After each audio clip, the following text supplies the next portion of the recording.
Los hermanos y hermanas que nos están viendo por esta página en otras partes del mundo sean muy bendecidos por el Señor. Eh, Hoy vamos a tener otro tema nuevamente en el libro de Hechos 2:38. Dice, entonces Pedro les dijo, arrepentíos y bautícese cada uno de vosotros en el nombre de Jesucristo para perdón de los pecados y recibiréis el don del Espíritu Santo. Antes de continuar con nuestra lectura, vamos a elevar nuestras oraciones al Padre Celestial. Padre nuestro que estás en el cielo, santificado sea su nombre. Venga a nosotros tu reino. Llegase tu voluntad, así en la tierra como en el cielo.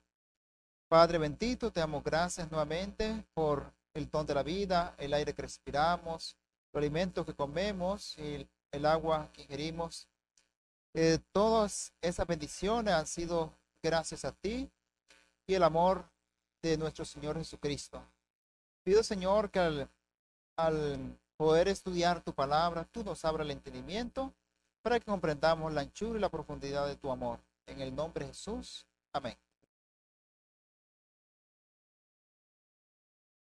Después de haber orado, vamos a estudiar este tema que se llama el arrepentimiento. Este es un tema muy conocido para todos nosotros. Dice que cómo se justificará el hombre con Dios. ¿Cómo será justo el pecador? Solo es por intermedio de Cristo. En el libro de Job dice, ¿quién hará cosa limpia de inmunda? Nadie. Solamente Cristo puede hacernos limpio y inmundo. Muchos corazones que han respondido al llamado del Evangelio se han preguntado, ¿qué puedo hacer para ser salvo? El apóstol Pedro responde la primera pregunta y dice,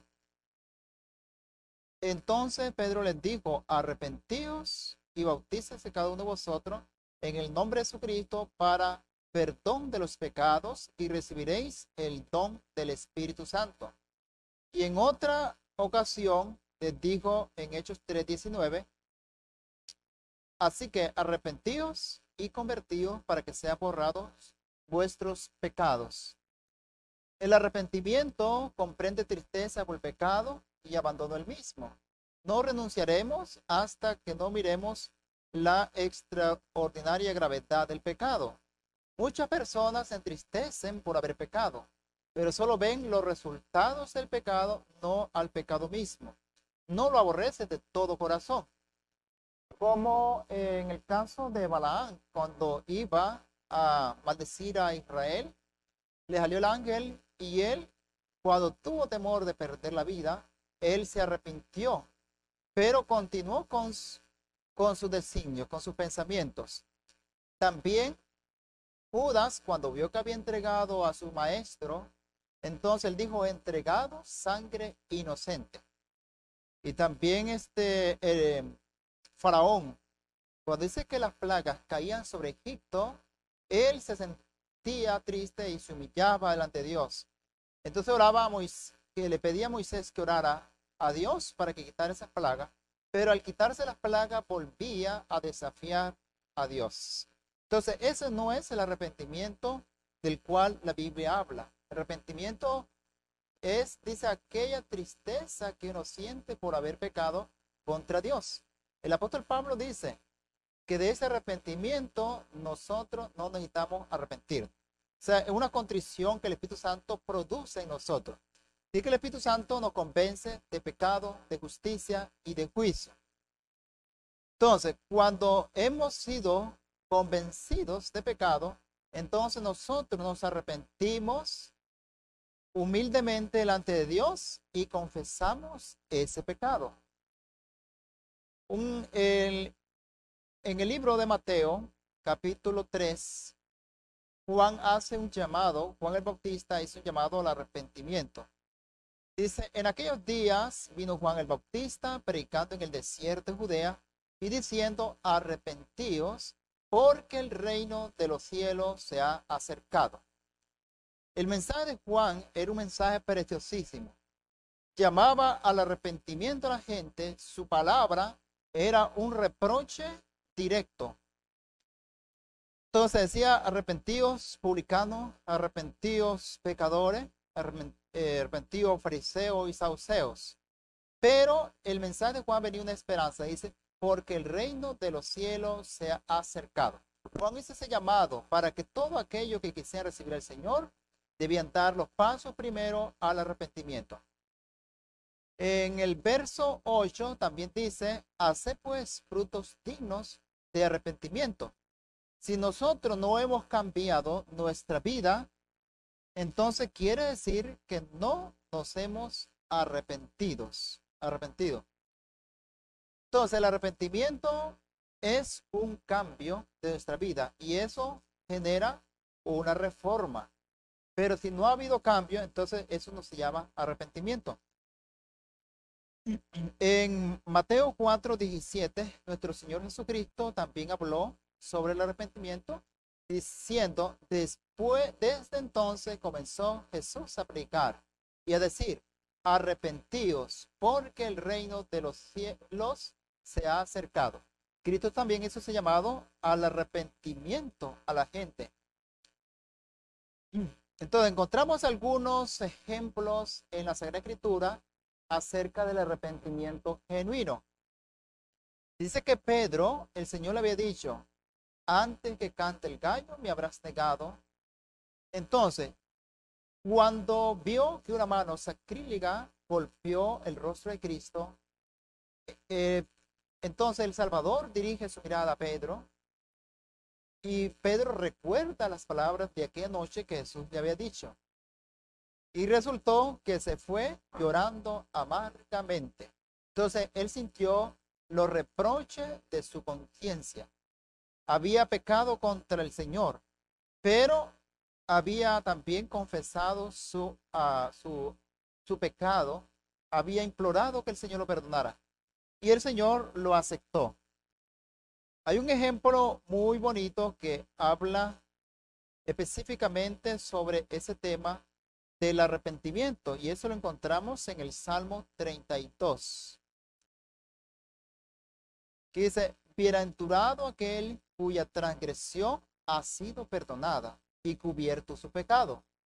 Bienaventurado el hombre a quien Jehová no imputa iniquidad y en cuyo espíritu no hay engaño. Mientras callé, se envejecieron mis huesos en mi gemir todo el día, porque de día y de noche se agravó sobre mí tu mano. Mi verdor se volvió en sequedades de estíos.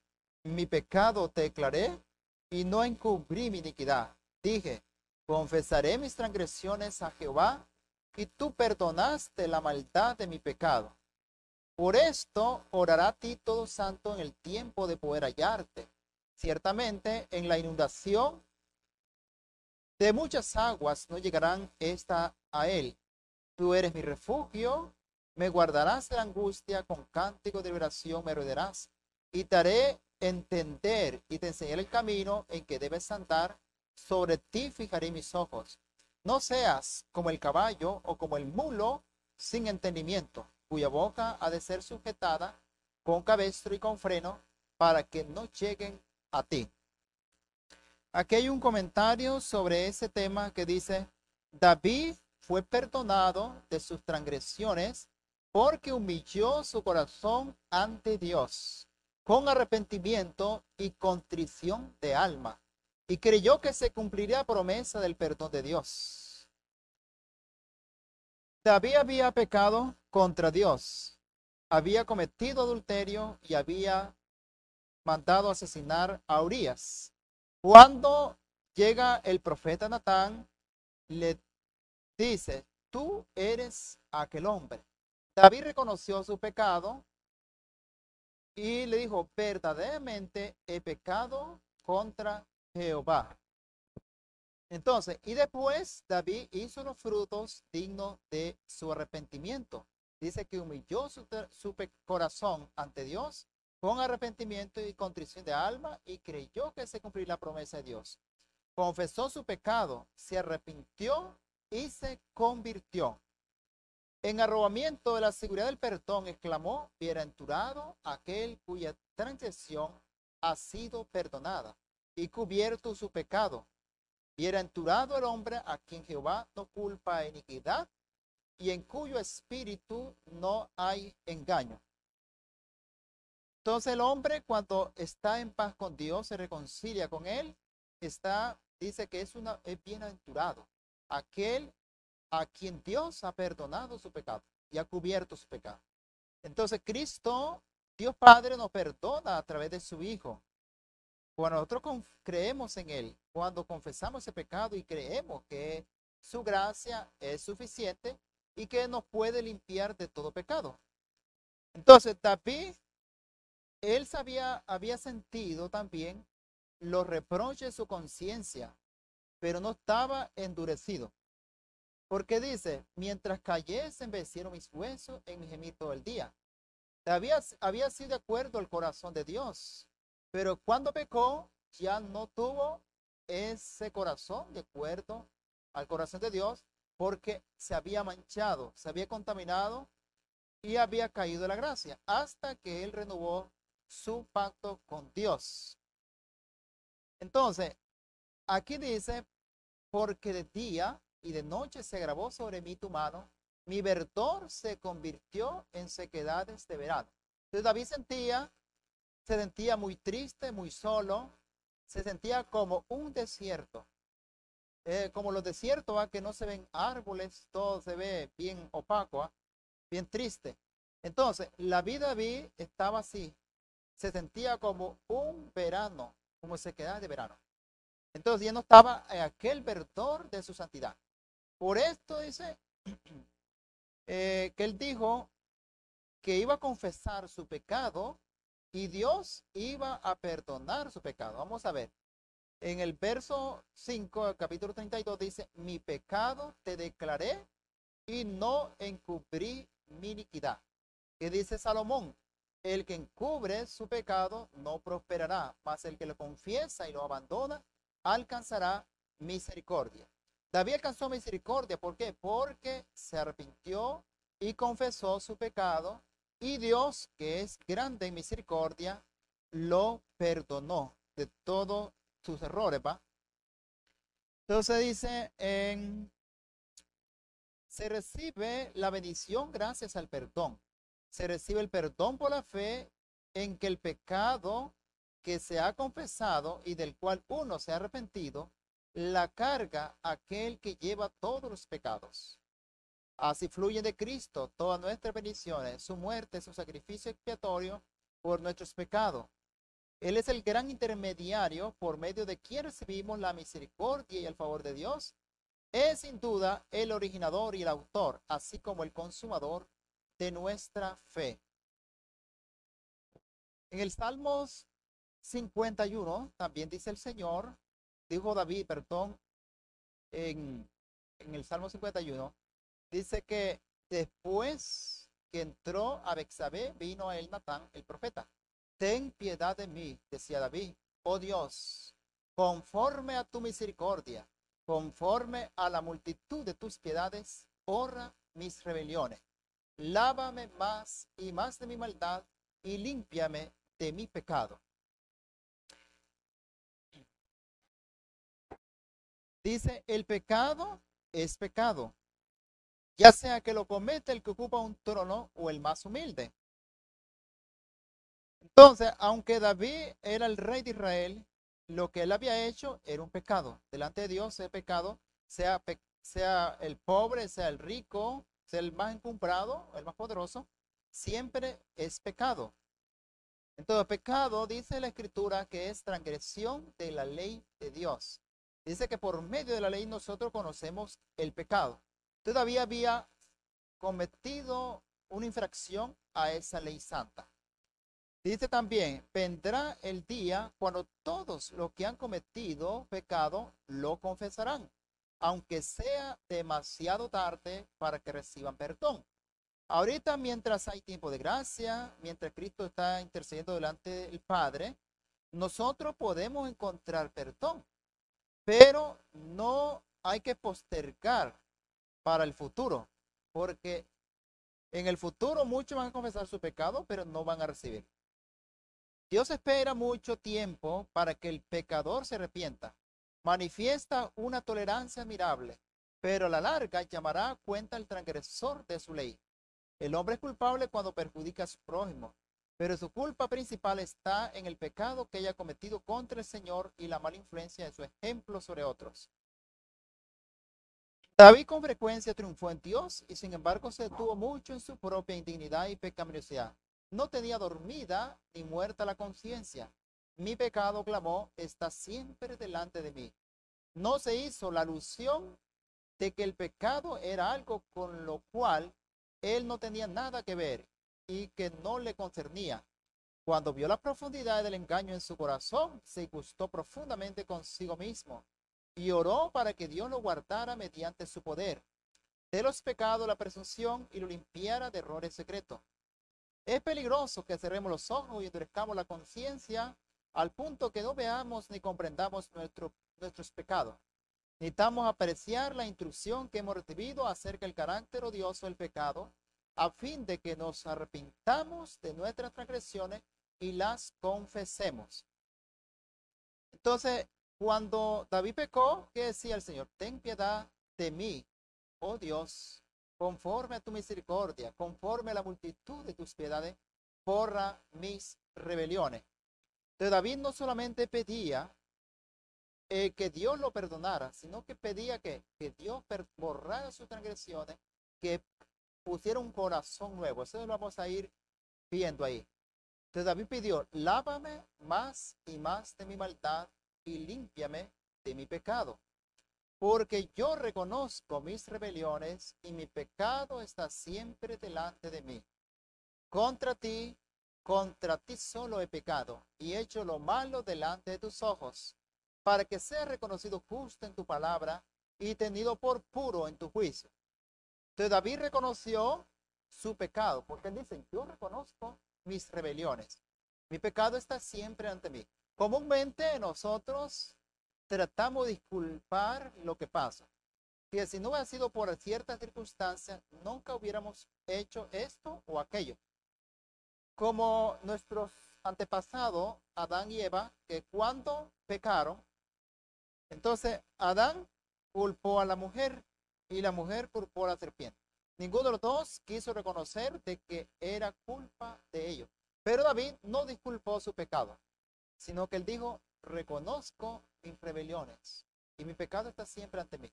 ¿Qué es lo que quiere el Señor? Que nosotros reconozcamos que hemos pecado, que hemos fallado al Altísimo y que no podemos seguir de esa manera, que tenemos que abandonar esos caminos. Entonces no importa el camino que hayamos escogido, pero si nosotros empezamos a desandar ese camino y volvernos al Señor con profundo arrepentimiento, Él nos perdona y nos acepta nuevamente como su hijo. También decía David, he aquí, en maldad he sido formado y en pecado me concibió mi madre. He aquí, tú amas la verdad en lo íntimo y en lo secreto me has hecho comprender sabiduría. Purifícame con hisopo y seré limpio. Lávame y seré más blanco que la nieve. Hazme oír gozo y alegría y se recrearán los huesos que has abatido. Esconde tu rostro en mis pecados y borra todas mis maldades. Crea en mí, oh Dios, un corazón limpio y renueva un espíritu recto dentro de mí. David pedía que la purificara el Señor sus pecados, su corazón, su mente. Entonces, él había pecado, pero quería ser restituido a la forma que había tenido. Entonces le había pedido al Señor, esconde tu rostro en mis pecados y borra todas mis maldades. Entonces, cuando nuestros pecados, cuando nosotros, el Señor no nos ha perdonado, nuestro pecado está siempre delante de nosotros. Te había dicho, mi pecado está siempre delante de ti. Pero cuando Dios nos perdona, los pecados quedan a nuestras espaldas. Como decía en el tema anterior, que dice que el Señor es que borra nuestras rebeliones. Y dice que Él deshace como a nube nuestras rebeliones y como a niebla nuestros pecados. Y nunca más me acordaré de ellos. Entonces, ahora, y David le pedía al Señor, esconde tu rostro en mis pecados y borra todas mis maldades. Entonces, solamente en Cristo nuestros pecados pueden ser ocultos, pueden ser perdonados y borrados. Y nosotros podemos ser purificados, emblanquecidos y transformados. Dice, y nuestro carácter puede llegar a ser semejante al de Cristo. Dice, crea en mí, oh Dios, un corazón limpio y renueva un espíritu recto dentro de mí. Entonces, ¿qué tenemos que pedirle al Señor? Que crea un corazón limpio y renueva un espíritu recto dentro de nosotros. No me eches delante de ti y no quites de mí tu Santo Espíritu. Entonces David le pedía al Señor que tuviera compasión de él, que no se apartara de él. Dice, no me eches delante de ti. O sea, no me destierres y no quites tu Santo Espíritu. Entonces el Espíritu se contrista cuando nosotros pecamos, pero no nos ha abandonado. Él siempre está allí, dispuesto a infundir aliento. Dice que el Espíritu Santo clama delante de Dios con gemidos indecibles. Y también dice que por medio del Espíritu Santo son manifestados todas las intenciones del hombre, todos sus pecados. Entonces, tenemos que pedirle al Señor, no quites de mí tu Santo Espíritu. ¿Qué pasa cuando Dios quita nuestro espíritu? Entonces, su Espíritu Santo, el hombre se vuelve impuro. ¿Ah? También decía en este salmo, vuélveme el gozo de tu salvación y el espíritu libre me sustente. Entonces enseñaré a los prevaricadores tus caminos y los pecadores se convertirán a ti. ¿Qué es lo que pierde la persona cuando peca? Lo primero que pierde es el gozo de la salvación. Y dice que también, dice el espíritu libre me sustente. Entonces, cuando todos pecamos, entonces perdemos la alegría, el gozo, la comunión de estar con Dios, el gozo de la santidad, el gozo de la salvación.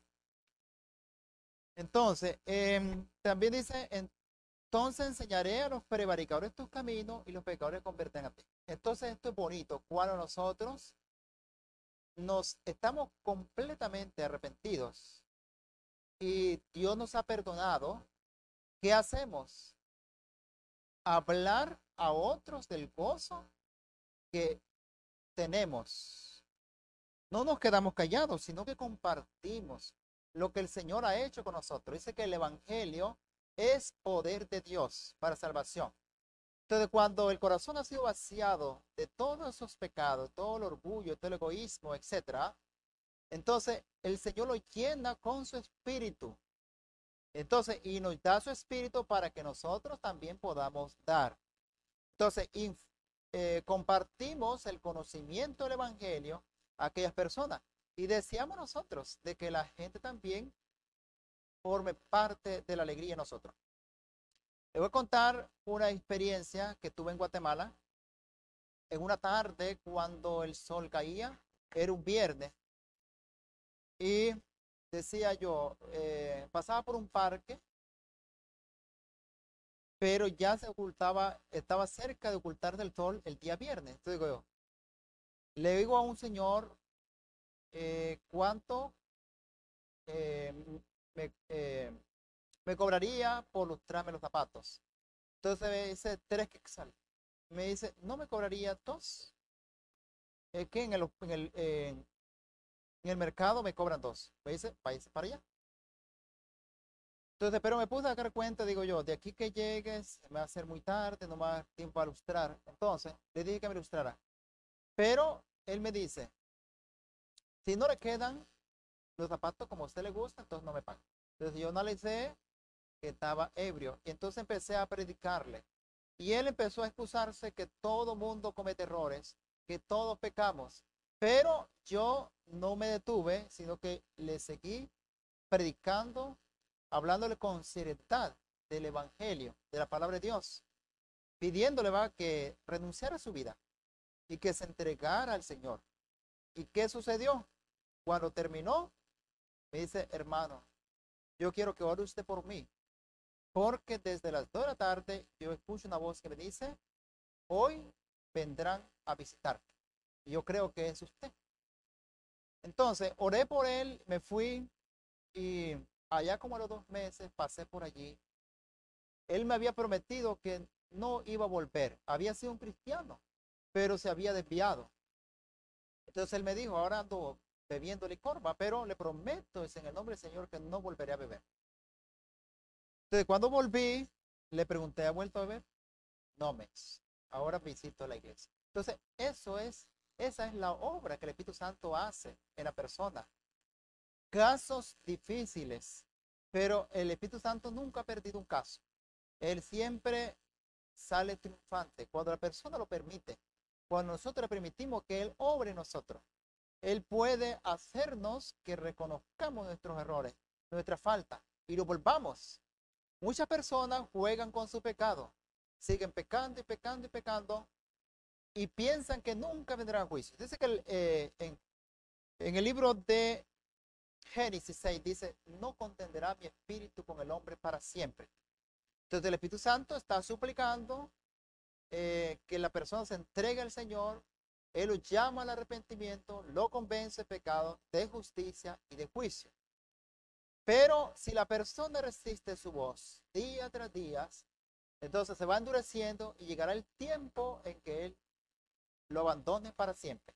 El apóstol Pablo, él dice, va, no contristéis al Espíritu de Dios, con el cual estáis sellados. Entonces, no tenemos que rechazar al Espíritu Santo, porque Él es el que nos lleva cautivo a Cristo. Todo pensamiento, todo signo lo lleva cautivo a Cristo. Entonces, si nosotros permitimos, Él nos puede transformar. Dice que cuando el Espíritu de Dios se posesiona el corazón, transforma la vida. Los pensamientos pecaminosos son puestos a un lado. Las malas acciones son abandonadas, el amor y la humildad reemplazan la ira, la envidia y las contenciones y la alegría reemplazan la tristeza y el rostro refleja la luz del cielo. Pero ¿cuándo ocurre esto? Cuando el alma por fe se entrega a Cristo. Entonces, ¿qué es lo que más cuesta? Mucha gente me dice a mí, hermano, pero es que eh, servir a Dios cuesta. Dejar de pecar es muy difícil. Yo le digo, lo difícil es que la persona no se entregue. Entonces, cuando nosotros nos entregamos, nada es imposible para Dios. Aquellas cosas que a nosotros parecían que era difícil, para Dios son a ser fácil. Pero se requiere de que la persona haga ese cambio, haga ese paso, esa entrega por completo. Muchas personas no reciben el perdón. ¿Por qué? Porque no se han arrepentido verdaderamente, no han cambiado su vida. Entonces, pero David, él dice que él se arrepintió profundamente y se apartó del pecado. Dice el rey de Israel, exaltado y honrado, el Señor envió un mensaje de reproche por medio de su profeta. David confesó su pecado y humilló el corazón al declarar que Dios es justo en todo su proceder. Vamos a ir leyendo otro pasaje que dice, líbrame de homicidios, oh Dios de mi salvación. Cantará mi lengua tu justicia, Señor. Abre mis labios y publicará mi boca tu alabanza. ¿Por qué no quieres tu sacrificio que yo lo daría? No quieres holocausto. Los sacrificios de Dios son el espíritu quebrantado. Al corazón contrito y humillado no despreciarás tú, oh Dios. Entonces, los sacrificios de Dios, ¿qué son? Son el espíritu quebrantado. Entonces, Dios no quiere los sacrificios que nosotros daríamos, los holocaustos.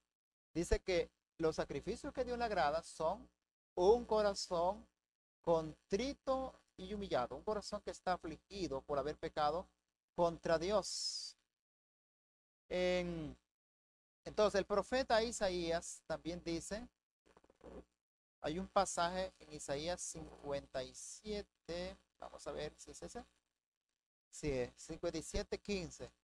Dice, porque así dice el alto y sublime, el que habita la eternidad. y cuyo nombre es el Santo.